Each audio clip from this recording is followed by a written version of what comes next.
আসসালামু আলাইকুম। আজকে আমরা নবম শ্রেণীর প্রথম অধ্যায় প্রাত্যহিক জীবনে সেট নিয়ে আলোচনা করব ইনশাআল্লাহ। আজকে আমরা সেটের বেসিক সম্পর্কে জানবো, অর্থাৎ আজকে আমরা সেটের সাথে পরিচিত হব।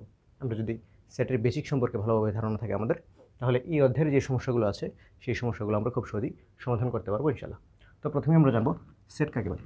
সেট বলতে কী বোঝায়? সেট হচ্ছে বাস্তব বা চিন্তা জগতের সুসংজ্ঞায়িত বস্তুর সমাবেশ বা সংগ্রহকে সেট বলে। অর্থাৎ আমরা যদি আরেকটু সহজ করে বলি যে কোনো বস্তুর কোনো কিছুর সংগ্রহকে, সুনির্দিষ্ট সংগ্রহকে সেট বলে। যদি আমরা উদাহরণের সাহায্যে এই বিষয়টা একটু বোঝার চেষ্টা করি, তো প্রথমে আমরা একটু এখানে একটা উদাহরণ লিখতে পারি। এখানে আমরা লিখলাম ক্লাস 5 এর বই, এবং এখানে আমরা লিখলাম ক্লাস 4 এর বই। আমরা জানি ক্লাস 5 এর বই থাকে বাংলা, ইংরেজি, গণিত, সমাজ বিজ্ঞান এবং ধর্ম। আচ্ছা, এবং ক্লাস 4-এ যে বইগুলো আমরা পাই সেগুলো হয় বাংলা, ইংরেজি, তারপর গণিত,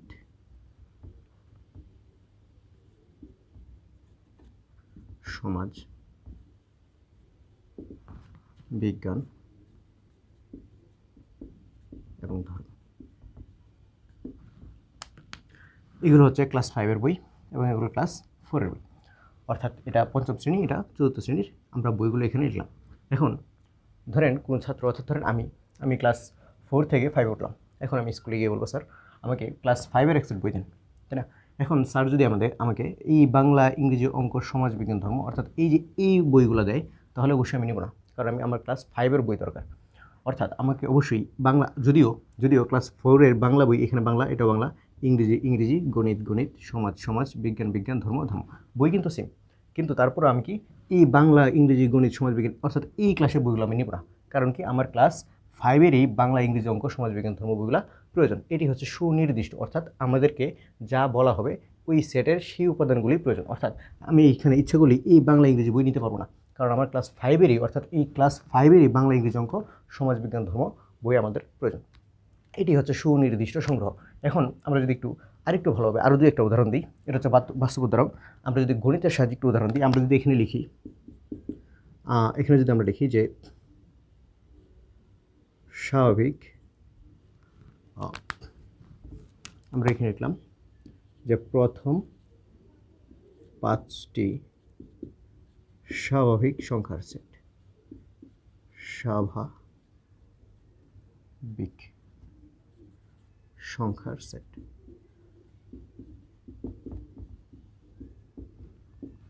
আমরা কি লিখলাম? প্রথম 5টি স্বাভাবিক সংখ্যার সেট। তো এইখানের যে উপাদানগুলো হবে সেগুলো কি হবে? আমরা যদি এখানে লিখি 1 2 3 4 5, এটি কীভাবে হলো? আমরা দেখলাম এখানে প্রথম 5টি স্বাভাবিক সংখ্যা কোনগুলো? স্বাভাবিক সংখ্যা হলো শূন্য থেকে বড় সকল অখণ্ড সংখ্যাকে স্বাভাবিক সংখ্যা বলে। অর্থাৎ 1 2 3 4 5 6 7 8 9 10 11 100 200, অর্থাৎ যা আছে সবগুলো হচ্ছে স্বাভাবিক সংখ্যা। এবং এই স্বাভাবিক সংখ্যার ভিতরে বলছে প্রথম 5টি স্বাভাবিক সংখ্যা। তো আমরা যদি গণার শুরুতে যদি স্বাভাবিক সংখ্যাগুলো গুনতে শুরু করি, তাহলে প্রথমে আসে 1, তারপরে 2, তারপরে 3, তারপরে 4, তারপরে 5। আমরা ইচ্ছা করলেও এখানে 6 নিতে পারবো না বা 7 নিতে পারবো না, কেননা এগুলো আমাদের বলা হয়েছে প্রথম 5টি স্বাভাবিক সংখ্যার সেট। তাহলে অবশ্যই আমাদেরকে এই প্রথম 5টাই সংখ্যা নিতে পারে। আমরা ইচ্ছা করলে এখানে শূন্য নিতে পারবো না, কারণ কি শূন্য স্বাভাবিক সংখ্যা নয়, শূন্য হচ্ছে পূর্ণ সংখ্যা। তাই আমাকে এইগুলো এবং এই সংখ্যাগুলো আমাদের অবশ্যই বাদ দিয়ে যে সংখ্যাগুলো থাকে সেগুলো হবে এই প্রথম 5টি স্বাভাবিক সংখ্যার সেট। এটি হচ্ছে নির্দিষ্ট করে, অর্থাৎ সুনির্দিষ্ট বস্তুর সংগ্রহ। এখন যদি আমরা লক্ষ্য করি, আমরা যখন স্কুলে বই নিতাম, আমরা এখন সেট সম্পর্কে আশা করি মোটামুটি ধারণা পেলাম আমরা। এবার আমরা দেখব সেট কীভাবে প্রকাশ করা হয়, অর্থাৎ সেটের প্রকাশ। তো এবার আমরা সেটের প্রকাশ, অর্থাৎ সেট কীভাবে প্রকাশ করতে হয় সেটা নিয়ে আলোচনা করব ইনশাআল্লাহ। তো আমরা যখন স্কুলে যেতাম, ক্লাস 5 অর্থাৎ নতুন বই আনতাম যখন আমাদেরকে অ্যাকসেপ্ট করে ক্লাস 5-এর অথবা ক্লাস 4-এর যেই ক্লাসে সেই ক্লাসের অ্যাকসেপ্ট করে বই দেওয়া হতো এবং সেই বইগুলো অবশ্যই একটা প্যাকেট আকারে থাকতো অথবা দড়িতে বাঁধা থাকতো, তাই না? তখন আমরা যদি এখন এই লক্ষ্য করি যে এটা হচ্ছে ক্লাস 4-এর অ্যাকসেপ্ট বই এবং এটা হচ্ছে ক্লাস 5-এর অ্যাকসেপ্ট বই। বইগুলোর নাম কি? বাংলা, ইংরেজি ও গণিত, সমাজবিজ্ঞান, ধর্ম। এই বইগুলো অবশ্যই প্যাকেট আকারে থাকতো কিংবা দড়ি দিয়ে বাঁধা থাকতো এরকমভাবে। ধরেন আমরা এই বইগুলো প্যাকেট করলাম অথবা এগুলো যদি বই হয়, ধরেন এগুলো বই আমরা ধরে নিলাম, এগুলো কী থাকতো? দড়ি দিয়ে বাঁধা থাকতো, তাই না? তো আমরাও করবো কি, যে এটাও যেহেতু সেট কী করতে হয়? একসাথে কি বাঁধা থাকে। ধরেন ডিনার সেটে কী থাকে? একটা প্যাকেটের ভিতরে যে ডিনার সেটে যে উপাদানগুলো থাকে, গ্লাস বা প্লেট, ছোটো বাটি, এইসবগুলো কি একটা প্যাকেটের ভিতরে থাকে। তো সেটগুলো কি একটা প্যাকেটের ভিতরে রাখতে হয়। তো এইটাকে আমরা যদি এখানে দেখি, আমরা ক্লাস 4-এর বইগুলোকে প্যাকেট করলাম, কিন্তু আমরা এখন এটাকে তো আর এইভাবে প্যাকেট করা যায় না, তাই না? গণিতের সেট যেহেতু, তো এই গণিতের বইগুলো মানে গণিতের যে উপাদানগুলোকে, এগুলো উপাদান বলি।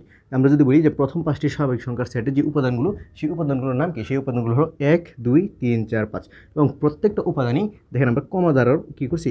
আমরা আলাদা আলাদা করছি। আমরা যদি এখানে এইভাবে লিখতাম 1, 2, 3, 4, 5, যদি এইখানে কমা দিতাম একটা, এইখানে একটা কমা দিতাম, এবং যদি এখন দেখি তাহলে এটা আসলে 1, 2, 3, 4, 5 হওয়ার কথা, কিন্তু এখন এখানে কী লেখা আছে? 12, 3, 45। তো প্রত্যেকটা উপাদানকে আলাদা করে বোঝানোর জন্য আমরা প্রত্যেকটা উপাদানের পরে কী করবো? কমা দেবো। তো এখন বোঝায় 1, 2, 3, 4, 5, 6, 5 এই পর্যন্ত, তো এই প্রথম 5টি সংখ্যা। তো আমরা যেটা নিয়ে বলছিলাম যে এটা প্যাকেট কীভাবে করা যায়, অর্থাৎ আমরা এটাকে কীভাবে একসাথে একটা সেট আকারে লিখতে পারি। সেই ক্ষেত্রে আমাদের গণিতে যেটা এখানে লেখা আছে যে আমরা এই সেটগুলোকে দ্বিতীয় বন্ধনী দ্বারা আবদ্ধ করে রাখবো। সেটগুলোকে, প্রত্যেকটা সেটকে আমরা কী করবো? দ্বিতীয় বন্ধনী দ্বারা আবদ্ধ করবো। অর্থাৎ এইখানে যেহেতু বইগুলো যেভাবে দড়ি দ্বারা বা প্যাকেট আকারে ছিল, সেই অনুযায়ী আমরা এখানে করবো কি? এখানে তো আর দড়ি বা প্যাকেট আকারে করা যায়, তো আমরা এখানে করবো কি? দ্বিতীয় বন্ধনী দ্বারা এই সেটগুলোকে আবদ্ধ করে দেবো। আশা করি এই পর্যন্ত বোঝা গেল। এখন আমি যদি প্রশ্ন করি যে এই বাংলা, ইংরেজি, গণিত, সমাজবিজ্ঞান, ধর্ম, এগুলো আসলে কোন বই, কোন ক্লাসের বই? এখানে অবশ্যই লেখা আছে যে ক্লাস 5-এর বই। আবার যদি আমরা বলি যে এই বইগুলো কোন ক্লাসের, এগুলো হচ্ছে ক্লাস 6-এর বই। তো এখানে আমরা বুঝতে পারতেছি কি এই বইগুলোর একটা সাধারণ নাম আছে, কি নাম? যেগুলো হচ্ছে ক্লাস 5-এর বই, এগুলো ক্লাস 6-এর বই, ক্লাস 4-এর বই, চতুর্থ শ্রেণীর বই। একইভাবে আমরা এই যে একটা সেট লিখলাম যে প্রথম 5টি স্বাভাবিক সংখ্যার সেট, এই সেটের একটা আমরা নাম দেব। সেই নামগুলো হইতে পারে কি? যে এ থেকে ইংরেজি বর্ণমালার এ থেকে জেড পর্যন্ত যে কোনো একটা বর্ণ আপনি এখানে লিখে দিতে পারবেন। তবে যদি প্রশ্ন উল্লেখ থাকে সেই ক্ষেত্রে আমরা প্রশ্নের লেটারটাই নেব। যদি প্রশ্ন উল্লেখ না থাকে তো আমরা ইচ্ছা মতো এখানে একটা লেটার বসিয়ে দেবো। অর্থাৎ আমরা এই যে একটা সেট, এই সেটের নাম দিলাম এ। তো আমরা সেটকে কীভাবে প্রকাশ করতে হয়? সেটকে প্রকাশ করতে হয় আমরা একটা সেটের নাম দেব এবং সেটের উপাদানগুলোকে এইভাবে লিখবো 1, 2, 3, 4, 5 এবং প্রত্যেকটা উপাদানের পরে আমরা কী করবো? কমা ব্যবহার করব। যেহেতু উপাদানগুলো আমরা আলাদা আলাদাভাবে প্রকাশ করতে হবে, সেই জন্য আমরা করবো কি? প্রত্যেকটা উপাদানের পরে আমরা একটা করে কমা দিয়ে দেবো এবং এই সবগুলো উপাদানকে একসাথে প্যাকেট আকার করার জন্য আমরা করবো কি? দ্বিতীয় বন্ধনী দ্বারা এই সবগুলো উপাদানকে আবদ্ধ করে দেব। এভাবেই সাধারণত সেটকে প্রকাশ করা হয়। আশা করি আমরা সেটের প্রকাশ সম্পর্কে মোটামুটি ধারণা পেয়ে গেছি। এবার আমরা দেখব যে সেট প্রকাশের পদ্ধতি। এবার আমরা একটু সেট প্রকাশের পদ্ধতি নিয়ে আলোচনা করব। আমি উপরে এইগুলো মুছে দিই।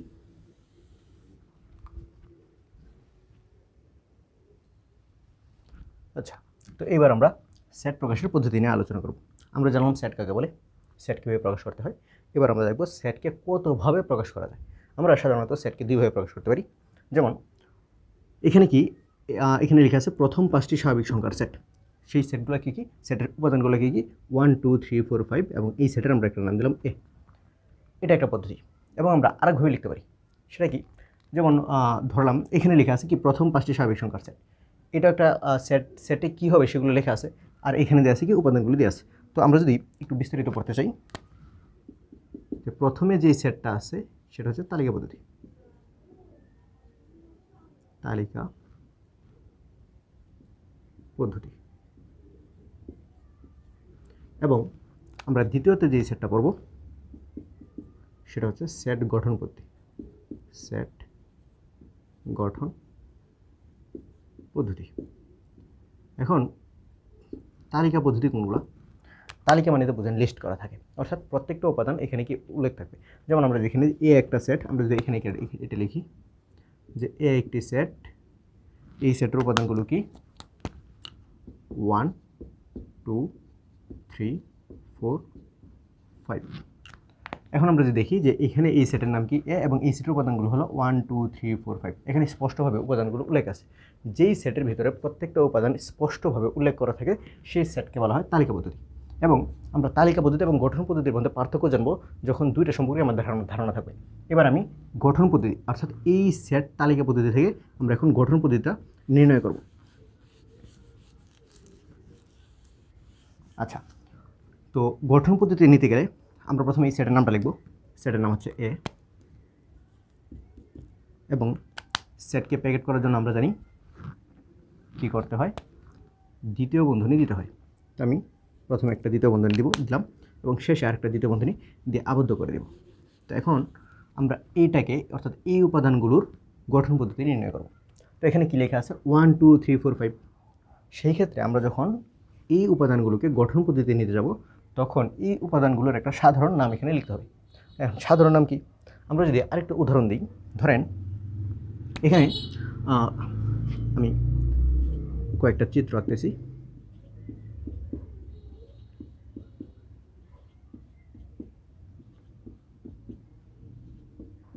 ধরেন এখানে আমি কয়েকটা চিত্র আঁকলাম, ধরেন এগুলো কয়েকজনের আমি এখানে নাম দিয়ে দিই। ধরেন এনার নাম ধরেন রাহি, এই ব্যক্তির নাম ধরেন অপূর্ব, এই ব্যক্তির নাম ধরেন নাইম, এই ব্যক্তির নাম ধরেন আরাফাত, এই ব্যক্তির নাম ধরেন জুবায়ের, আর এই ব্যক্তির নাম ধরেন শারুফ। ঠিক আছে, তো আমরা এখানে কয়েকজন ব্যক্তির ছবি আঁকলাম প্রথমে এবং নামগুলো দিয়ে দিলাম যে এই ব্যক্তির নাম রাহি, এই ব্যক্তির নাম অপূর্ব, এই ব্যক্তির নাম নাইম, এই ব্যক্তির নাম আরাফাত, এনার নাম জুবায়ের, এনার নাম কি শারুফ।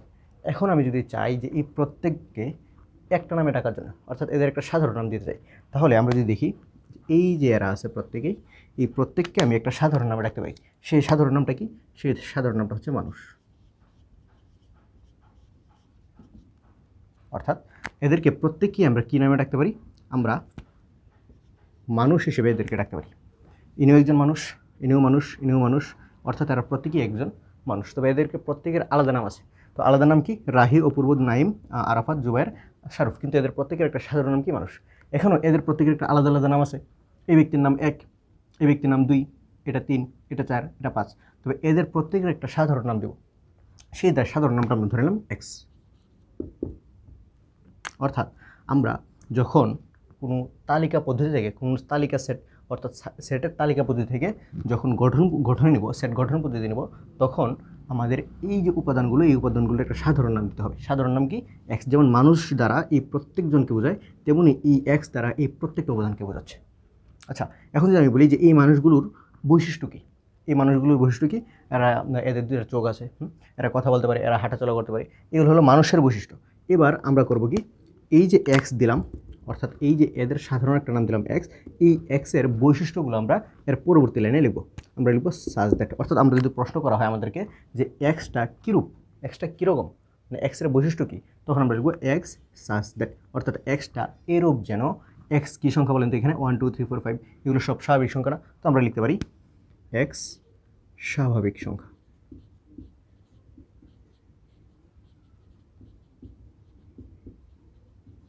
আমরা এই সেট তালিকা পদ্ধতি এবং গঠন পদ্ধতিতে পরবর্তীতে আরও বিস্তারিত জানার চেষ্টা করব। আমি শুধু বেসিকটা বোঝানোর চেষ্টা করছি। আচ্ছা, তো এখন দেখেন আমরা কী করলাম, এই প্রত্যেকটা উপাদানের একটা সাধারণ নাম দিলাম এক্স, এবং প্রশ্ন করা হয় যদি এক্সটা কীরকম, কারণ এদেরকে সাধারণ নাম দিলাম, তবে এদের বৈশিষ্ট্য দেওয়া লাগবে না। তো আমরা করলাম কি, এই প্রত্যেকের নাম দিলাম এক্স, এবং যদি প্রশ্ন করা হয় এক্সটা কীরকম, এক্সটা এরূপ যেন, অর্থাৎ এক্স সাজ দ্যাট। এক্স হচ্ছে স্বাভাবিক সংখ্যা, এক্সটা কীরকম? স্বাভাবিক সংখ্যা। এখন স্বাভাবিক সংখ্যা কোনগুলো? স্বাভাবিক সংখ্যা হচ্ছে 1 2 3 4 5 6 7 8 9 10 11 12, অর্থাৎ যত পর্যন্ত অখণ্ড যত সংখ্যা আছে 0 থেকে বড় সকল সংখ্যাগুলি হচ্ছে স্বাভাবিক সংখ্যা।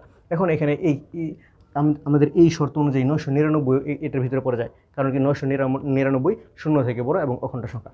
সেই ক্ষেত্রে কিন্তু এখানে যদি আমরা লক্ষ্য করি যে এখানে তো 999 নাই, এখানে কি আছে? 1 থেকে 5 পর্যন্ত আছে। সেই ক্ষেত্রে আমরা একটা শর্ত জুড়ে দেবো, হ্যাঁ, এবং যেটাকে বলে সীমাবদ্ধ করে দেবো, সীমা দিয়ে দেবো। এবং এই যে এক্স, এই এক্সটা কত থেকে বড়? 1 থেকে বড় বা 1-এর সমান। তাই আমরা কী লিখতে পারি? 1 less than equal x less than equal কত পর্যন্ত? 5 পর্যন্ত। এখন এটি কী লিখলাম? আমরা এখানে লিখলাম 1 less than or equal x. এই কথার মানে কি, এই এক্সটা 1-এর থেকে বড় অথবা সমান আমরা যদি একটু উল্টাভাবে বলি যে এই এক এক্সের চেয়ে ছোটো অথবা সমান, মানে কি equal or less than or equal, মানে কি এক হতেও পারে এবং একের সমান হতে পারে। আচ্ছা, তবে একের চেয়ে বড় হওয়া লাগবে কি x 1 less than or equal x, অর্থাৎ এক্সটা একের থেকে বড় অথবা সমান। আবার কি এই এক্সটাই 5 থেকে অর্থাৎ লেস দেন অর ইকুয়াল 5, মানে 5 থেকে ছোটো অথবা কি সমান। একের থেকে বড় এবং 5-এর থেকে ছোটো সংখ্যাগুলো কী কী 2, 3, 4, এখানে যদি লিখি যে 1 থেকে বড় আর 5 থেকে ছোটো সংখ্যাগুলো কী কী 2, 3, 4, এই সংখ্যাগুলো 1 থেকে বড় এবং 5 থেকে ছোট, অর্থাৎ এগুলো হচ্ছে এক্সের মান। আমরা যদি শুধু লেস দেন ধরি এবং এখানে কি আছে ইকুয়াল, অর্থাৎ 1 সহ, এই ক্ষেত্রে আমরা কী করব এই 1ও নিয়ে নেব এবং এখানে কী বলছে 5 থেকে ছোটো অথবা 5-এর সমান, তো 5ও নিয়ে নেব, অর্থাৎ সব মিলে আমরা দেখতে পাচ্ছি 1, 2, 3, 4, 5। আমি যদি এখন লক্ষ্য করি যে এইখানে ছিল 1, 2, 3, 4, 5 এবং এইটাকে আমরা কথার মাধ্যমে লিখলাম কি যে এক্স হচ্ছে স্বাভাবিক সংখ্যা এবং 1 থেকে বড় অথবা সমান এবং 5 থেকে ছোটো অথবা সমান হচ্ছে এক্সের পরিচয়। সেই ক্ষেত্রে আমরা যদি দেখি যে এখানে প্রত্যেকটা উপাদান স্পষ্ট করে দেওয়া আছে 1, 2, 3, 4, 5। আমরা এখানে দেখলেই বুঝতে পারছি যে এ সেটের উপাদানগুলো কয়টা, 5টা উপাদান আছে এবং কী কী সেগুলো হচ্ছে 1, 2, 3, 4, 5 এবং এটাও একটা সেট। আমি যদি এইগুলো মুছে দিই,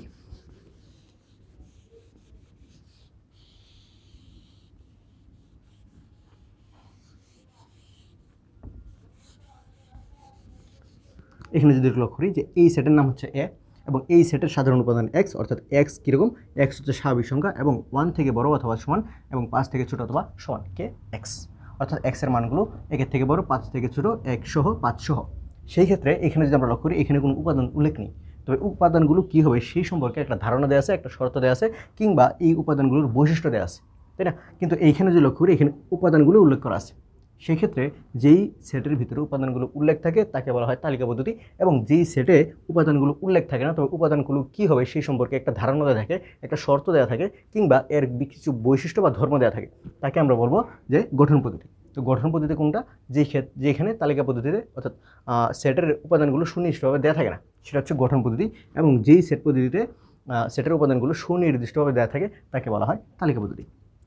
এই দুইভাবেই সাধারণত সেটকে প্রকাশ করা হয়।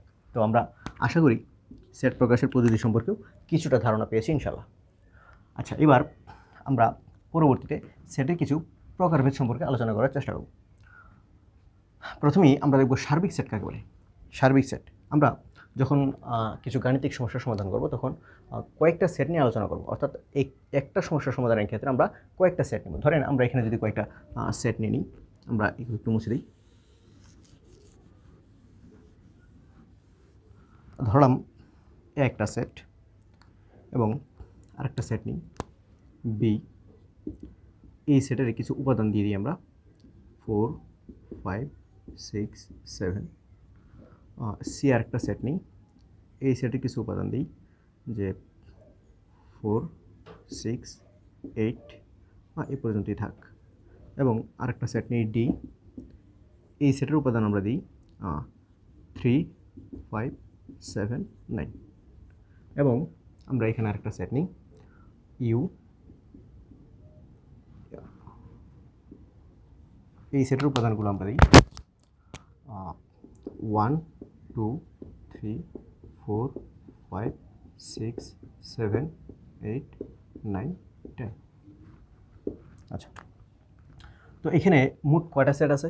এখানে ইউ একটা সেট, এ একটা সেট, বি একটা সেট, সি একটা সেট এবং ডি একটা সেট, অর্থাৎ এখানে 1টা 2টা 3টা 4টা 5টা, এখানে মোট 5টা সেট আছে। এখন যদি আমরা লক্ষ্য করি, এর আগে যদি আমরা একটু লক্ষ্য করি আরেকটা উদাহরণ, আরেকটা উদাহরণ দেওয়ার জন্য এখানে আমরা ধরেন প্রথমে লিখলাম বাংলাদেশ, তারপর লিখলাম মনে করেন ঢাকা, তারপর লিখলাম ময়মনসিংহ, সেইখানে তারপর আমরা লিখলাম নেত্রকোনা, তারপর লিখলাম মোহনগঞ্জ। ঠিক আছে? তো এখন যদি লক্ষ্য করি যে এটা হচ্ছে বাংলাদেশ, আমরা বাংলাদেশ থেকে কী পাই, অর্থাৎ বাংলাদেশের ভিতরে ঢাকা অবস্থান করছে, ঢাকার ভিতরে আবার ময়মনসিংহ অবস্থান করছে, ময়মনসিংহের ভিতরে নেত্রকোনা, নেত্রকোনার ভিতরে মোহনগঞ্জ অবস্থান করছে, অর্থাৎ এই মোহনগঞ্জ বাংলাদেশের ভিতরে আছে, নেত্রকোনা বাংলাদেশের ভিতরে আছে, ময়মনসিংহ ঢাকার ভিতরে আছে এবং ময়মনসিংহ মোহনগঞ্জের ভিতরে বাংলাদেশের ভিতরে আছে এবং ঢাকা বাংলাদেশের ভিতরে অবস্থান করছে। সেই ক্ষেত্রে আমরা যদি লক্ষ্য করি যে এই সবগুলা শহর বা জায়গা বাংলাদেশের ভিতরে অবস্থান করছে, তো এই সবগুলোর যদি বস হিসেবে আমরা লক্ষ্য করি যে এই সবগুলোর লিডারকে, এই সবগুলো লিডার বা বস হচ্ছে বাংলাদেশ। সেই ক্ষেত্রে এটাকে বলা হয়, যদি আমরা সেট হিসেবে কল্পনা করি যে এটা একটা সেট, এটা একটা সেট, এটা একটা সেট, এটা একটা সেট, এটা একটা সেট, তো এই সবগুলো সেটের লিডার কারা, অর্থাৎ এইখানে আমরা সবগুলো সেট কার কাছ থেকে পেলাম, বাংলাদেশ থেকে, অর্থাৎ এই সবগুলো সেটের লিডার হচ্ছে বাংলাদেশ। তাহলে এটাকে আমরা বলবো ইউনিভার্সাল, অর্থাৎ সার্বিক সেট বলবো। একইভাবে আমরা যদি লক্ষ্য করি যে ইউ একটা সেট, এখানে 1 2 3 4 5 6 7 8 9 10 এই উপাদানগুলো দ্বারা আমরা এই সেটগুলো গঠিত হয়েছে। এখানে একটু দেখি এ সেটের উপাদান কোনগুলো, 1 2 3 4 5। আমরা যদি লক্ষ্য করি এই এ সেট সবটাই 1 2 3 4 5 এখান থেকে আসছে।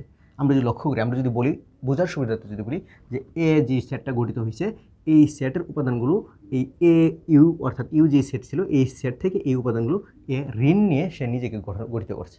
সেক্ষেত্রে আমরা যদি বলি যে এ সেট ইউ এর কথা মানতে বাধ্য, অর্থাৎ ইউ এ সেট ইউ এর অনুগত। আমরা যদি লক্ষ্য করি যে বি সেটে কি আছে 4 5 6 7, একইভাবে লক্ষ্য করি যদি এই উপাদানগুলো এখানে আছে 4 5 6 7, অর্থাৎ এই বি সেটেও এর উপাদানগুলো আমাদের ইউ সেট থেকে ঋণ নিয়েছে।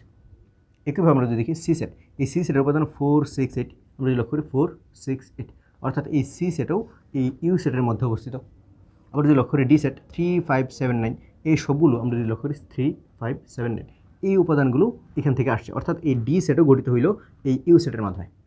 সেই ক্ষেত্রে এই প্রত্যেকটা সেটের বসকে, এই প্রত্যেকটা সেটের বস হচ্ছে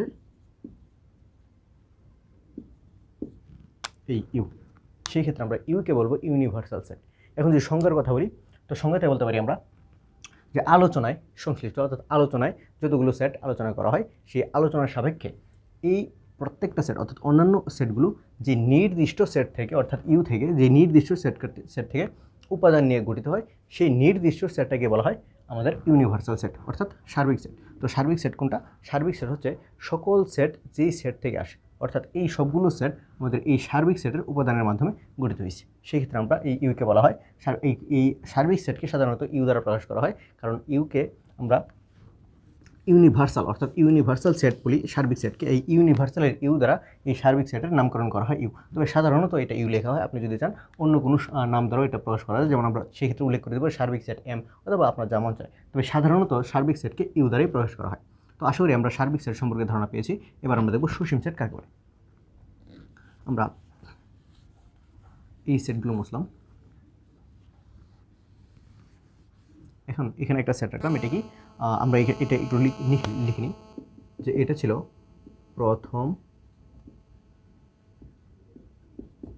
5টি স্বাভাবিক সংখ্যা।